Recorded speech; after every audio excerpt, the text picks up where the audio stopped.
Good evening everyone. Now in this video we have to continue our municipality part and I hope so in this video we have completed that part. इसके अंदर सबसे पहले हम देखेंगे एक historical background हमारा municipality का क्या हुआ था। 1687 से 1688 के अंदर फर्स्ट म्यूनिसिपल कॉरपोरेशन इंडिया के अंदर सेटअप किया गया था मद्रास के अंदर।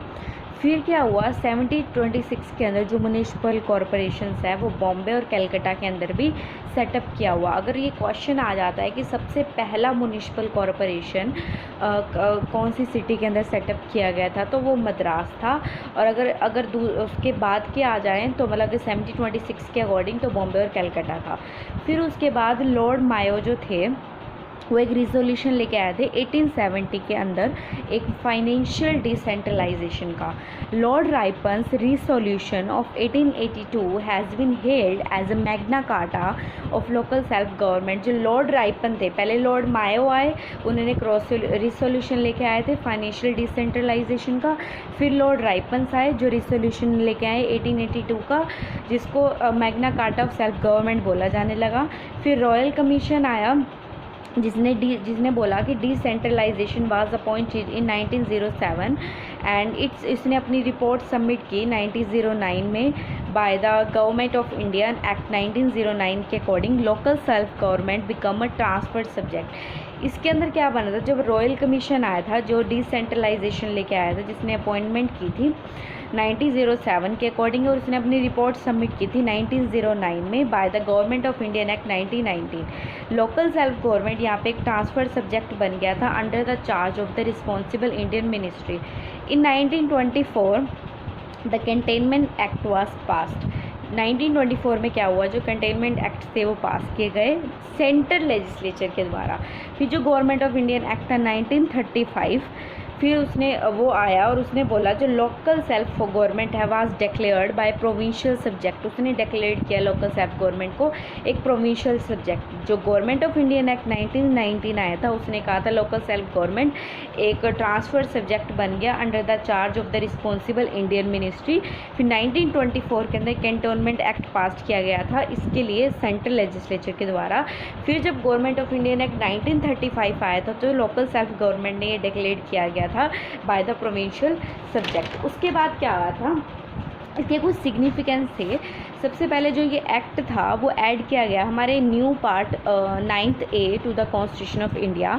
दिस पार्ट इज़ एंटाइटल, इस पार्ट को क्या कहते हैं, क्या नाम दिया गया, the municipalities and the constitution of provision. ये कौन सी कंसिस्ट करता है हमारी कॉन्स्टिट्यूशन की, कौन सी प्रोविज़न, आर्टिकल 243P से लेके 243ZG तक। In addition the act has also added in 12 scheduled. ये जो क्या कहते हैं इसके साथ साथ 12 शेड्यूल के अंदर भी ऐड किया गया था। It contains 8 functional items of municipality. ये 8 फंक्शनल आइटम्स जो है म्यूनिसिपैलिटी के उसको लेता है और ये डील करता है under article 243W। This act गेव्स a constitution status. ये जो एक्ट है वो कॉन्स्टिट्यूशन स्टेटस देता है म्यूनिसिपैलिटीज़ को। It has brought them under the purview of justiciable part of the constitution. ये उस पार्ट के अंदर आता है कॉन्स्टिट्यूशन के जो जस्टिसाइबल पार्ट बोला जाता है, जिसके अंदर मतलब हम कोर्ट में जा सकते हैं और ऑटोमेटिकली हम म्यूनिसिपैलिटी में जा सकते हैं।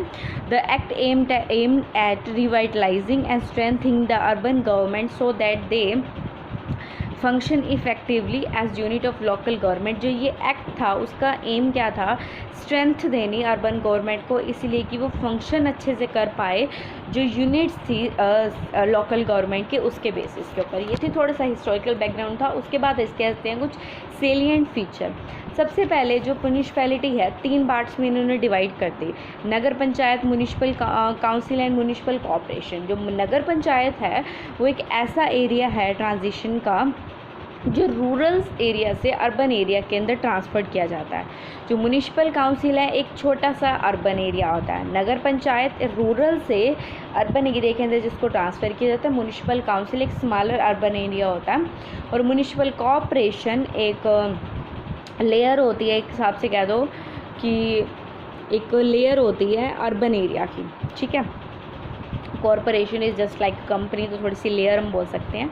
फिर इसका कॉम्पोजिशन कैसे होता है, nagar panchayat, municipal council, municipal corporation, ये सब इनमें जो मेंबर्स होते हैं डायरेक्टली इलेक्टेड होते हैं। लेकिन अगर हम बात करते हैं चेयरपर्सन की, तो इसमें जो स्टेट होता है वो अपना चेयरपर्सन के लिए मैनर ऑफ इलेक्शंस प्रोवाइड करता है। फिर आते हैं हम इसके नॉमिनेटेड मेंबर्स के ऊपर, that is known as nomination. जिस पर्सन के पास स्पेशल नॉलेज और एक्सपीरियंस होगा म्यूनिसिपल एडमिनिस्ट्रेशन का, without the right to vote in the meeting of municipality, उस पर्सन को नॉमिनेट कर सकते हैं। जिस बंदे के पास स्पेशल नॉलेज और एक्सपीरियंस होगा लेकिन हम उसको राइट टू वोट नहीं देते हैं म्यूनिसिपैलिटी की मीटिंग्स के अंदर, हम उसको as a nominated member appoint कर सकते हैं। फिर दूसरा पॉइंट आता है member of Lok Sabha and the state legislature assembly representing the constitution that comprise wholly or partly the municipal area। ये क्या होता है कि जो मेंबर्स हैं लोकसभा के और जो स्टेट लेजिस्लेचर असेंबली के, वो रिप्रेजेंट करते हैं कॉन्स्टिट्यूशन को, दैट कॉम्प्राइज पूरी तरह से और या छोटे छोटे म्यूनिसिपल एरिया के अंदर। Do you understand? जो मेंबर्स होते हैं लोकसभा के या स्टेट लेजिस्लेचर असेंबली के, वो रिप्रेजेंट करते हैं कॉन्स्टिट्यूशन को, ठीक है, जो कंप्राइज करते हैं या वो कॉम्प्रोमाइज़ कर सकते हैं या तो पूरी तरह से या फिर कुछ पार्टली म्यूनिसिपल एरिया को भी रिप्रेजेंट कर सकते हैं।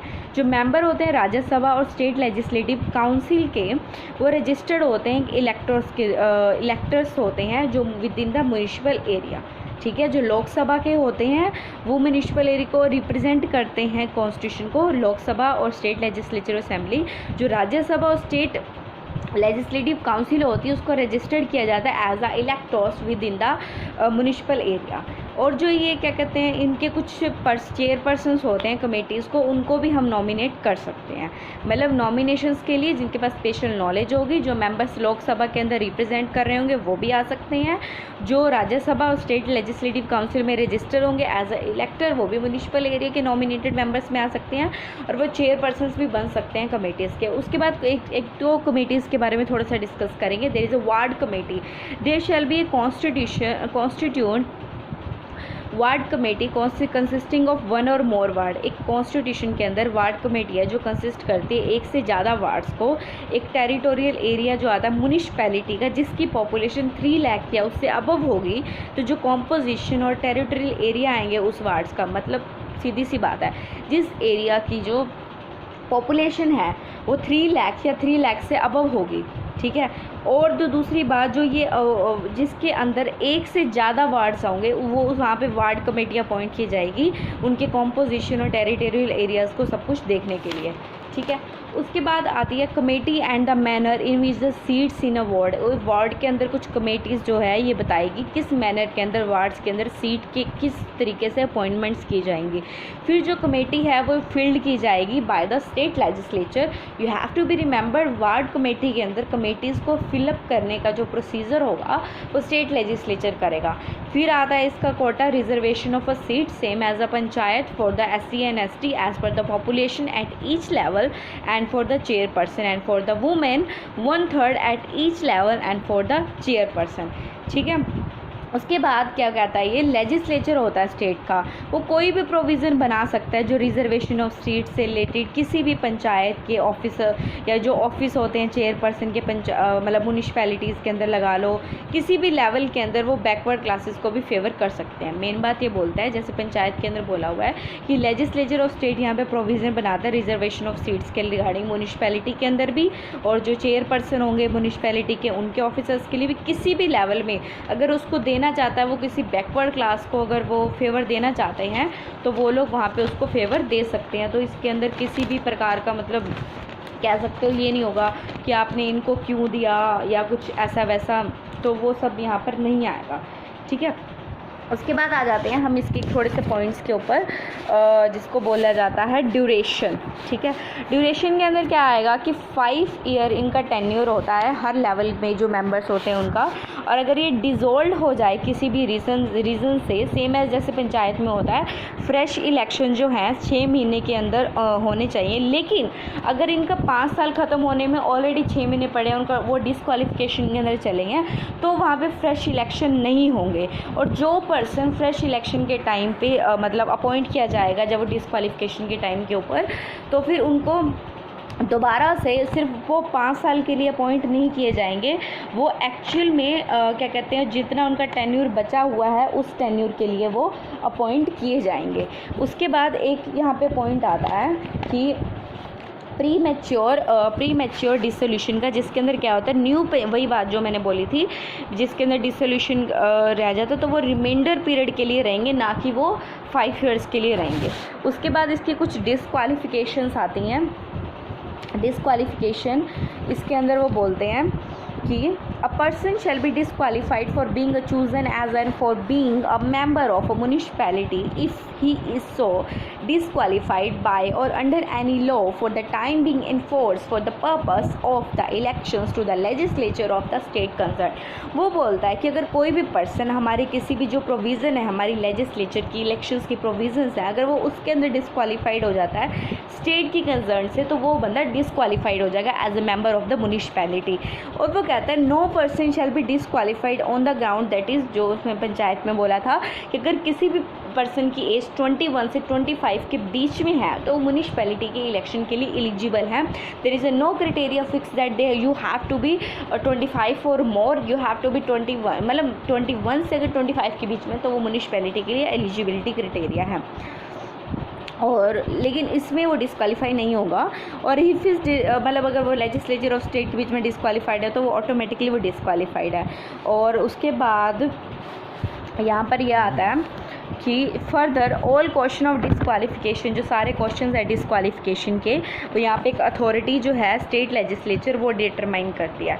फिर आता है एक commission, state election commission, same as panchayat, जिसमें बोला गया superintendent directions and control of the preparation of electorals, सारा सुपरवाइज करना, डायरेक्शन देनी, कंट्रोल करना, इलेक्ट्रोल्स को प्रिपेयर करना और कंडक्ट करना इलेक्शंस को, to the shall be vested in the, जो वेस्ट करते हैं स्टेट इलेक्शन कमीशन में। जो ये पंचायत के इलेक्शन के लिए ये जो ये स्टेट इलेक्शन कमीशन है, वैसे पंचायत और म्युनिसिपैलिटीज़ के इलेक्शंस के लिए ही लाया गया था। और जो स्टेट इलेक्शन कमीशन है उसका काम क्या, सुपरवाइज करना, कंट्रोल करना, डायरेक्शंस प्रोवाइड करना म्युनिसिपैलिटीज़ और पंचायत को। ठीक है। उसके बाद आता है जो स्टेट लेजिस्लेचर है वो कुछ प्रोविजंस बनाता है with respect to all matters जो रिलेट करते हैं इलेक्शन से, जैसे पंचायत हो गया या जो मतलब पंचायत और म्युनिसिपैलिटी दोनों के मैटर से जो भी रिलेशन होगा इलेक्शंस का वो स्टेट लेजिस्लेचर बताएगा। उसके बाद कुछ इसके पावर और फंक्शंस हैं। ये प्लान प्रिपेयर करते हैं इकोनॉमिक डेवलपमेंट और सोशल जस्टिस के लिए, और ये कुछ स्कीम्स होती हैं इकोनॉमिक डेवलपमेंट और सोशल जस्टिस के लिए, उनको भी इम्प्लीमेंट करते हैं और इंक्लूड करते हैं कुछ रिलेशंस जो हैं, जो 29 मैटर्स जो हमारे पंचायत के अंदर 11 शेड्यूल के अंदर मेंशन है, और म्युनिसिपैलिटी के जो 29 मैटर्स हैं वो 12 शेड्यूल के अंदर मेंशन है। ठीक है। और सेंटर स्पॉन्सर कुछ स्कीम्स वगैरह जो थी, centre sponsor scheme, special status की स्कीम, वो सब था। फिर आता है पॉइंट फाइनेंसिस कमीशन। इसमें क्या होता है, जो स्टेट लेजिस्लेचर है वो ऑथराइज करता है म्युनिसिपैलिटी को कैसे टैक्स लेना है, कैसे कलेक्ट करना है, कैसे लेवी करना है, कैसे ड्यूटीज़ हैं, टोल्स, फीस, इन सब की, ये सब कुछ अजाइन किया गया है। म्युनिसिपैलिटीज़ की टैक्सेस और ड्यूटीज़ सब कुछ उनको अजाइन किया गया है स्टेट गवर्नमेंट के द्वारा, और उनको ये भी बोला गया है कि ग्रांट इन एड की म्युनिसिपैलिटीज़ को दिया गया है फ्रॉम द कौंसिल। अगर उन्हें चाहिए कोई भी हेल्प, फाइनेंशियल हेल्प, तो वो consolidated fund of the state में से ले सकती हैं, और ये प्रोवाइड करता है कॉन्स्टिट्यूशन ऑफ फंड को for crediting all money of the municipality. और अगर ये भी प्रोवाइड किया गया है कॉन्सोलिडेटेड फंड को कि वो अगर म्युनिसिपैलिटी अपनी सारी मनी जो है अगर वो क्रेडिट करना चाहती है तो वो भी कर सकती है, वो उनके ऊपर ही डिपेंड करता है। उसके बाद जो गवर्नर है स्टेट का, shall after every 5 year constitute a finance commission. Governor जो होता है स्टेट का हर 5 साल के अंदर एक फाइनेंस कमीशन करता है, जो सारे के सारे जो फाइनेंशियल पोजीशन होती है म्युनिसिपैलिटी उनको रिव्यू करता है, और जो डिस्ट्रीब्यूशन है स्टेट और पंचायत के जो net proceed, taxes, duties, tolls, fees, वो सब स्टेट देखता है। उसके बाद टैक्सेस, ड्यूटीज़, टोल, फीस, इन सबको जो डिटरमाइन करना ये असाइन किया जाता है म्युनिसिपैलिटीज़ को, granting aid to the panchayat from the granting aid to the municipality किस में से आएगा, from the consolidated fund of the state. जो स्टेट लेजिस्लेचर है वो प्रोवाइड करता है कुछ कॉम्पोजिशन ऑफ, कैसे कॉम्पोजिशन होगा कमीशन का, कैसे इसकी क्वालिफिकेशन रिक्वायर्ड है, इसके मेंबर्स की क्या मैनर होगा इनके सिलेक्शन का, ये सब। द गवर्नर शेल प्लेस, जो गवर्नर है कुछ रिकमेंडेशंस दे सकता है कमीशन को कुछ रिपोर्ट्स के द्वारा स्टेट लेजिस्लेचर के आगे। उसके बाद सेंट्रल फाइनेंस कमीशन जो है कुछ सुजेस्ट करेगा कुछ मेजर्स, अगर कहीं पे जरूरत है consolidated fund of the state के रिगार्डिंग।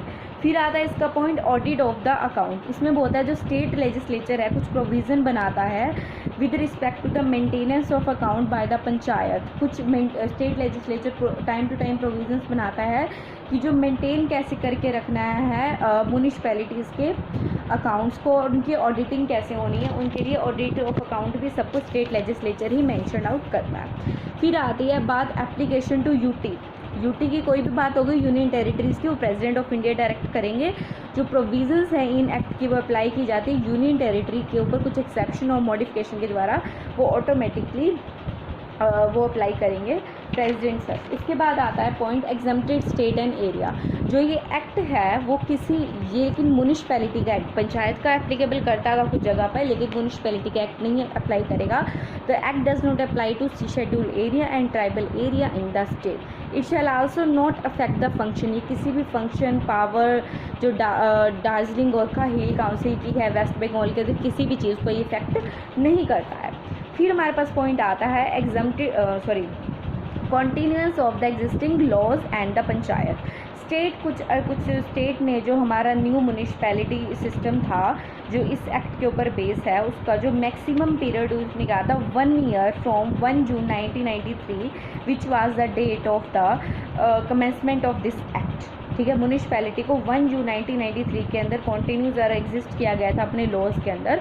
ठीक है, और पंचायत को 24 अप्रैल 1993 के अंदर किया गया था। इसका टाइमिंग था 1 साल का, इसका मैक्सिमम पीरियड का टाइम आया था उस टाइम के अंदर। अच्छा, उसके बाद bar to interference is the same. इसमें क्या बोलते हैं, bar to interference by the court in electoral matters. The act bar the interference by court in electoral matters of municipality. ये एक्ट है पूरी तरह से भी इसके अंदर जो म्यूनिसिपैलिटीज़ के मैटर्स होंगे उसमें कोर्ट से इंटरफेयर नहीं कर सकता। It declares that the validity of any law relating to the delimitation of the constitution and the allotment of seats of such constitution can't be questioned in any court। ये declare करता है कि जो validity है किसी भी law की, जो डिलिमिटेट से जो कॉन्स्टिट्यूशन की अलॉट करती है सीट कॉन्स्टिट्यूशन को, वो किसी भी कोर्ट के अंदर क्वेश्चन नहीं की जाएगी। इसने और ये भी बात बोली थी कि no election to any panchayat is to be question, कोई भी जो इलेक्शंस होंगे म्यूनिसिपैलिटी के वो क्वेश्चन में नहीं किए जाएंगे except by an election petition जो प्रेजेंट करता है कुछ अथॉरिटी और कुछ मैनर जो प्रोवाइड किए गए हैं स्टेट लेजिस्लेचर के द्वारा। उसके बाद थोड़ा सा पार्ट और आएगा, वो हम अगली वीडियो के अंदर कंटिन्यू करेंगे।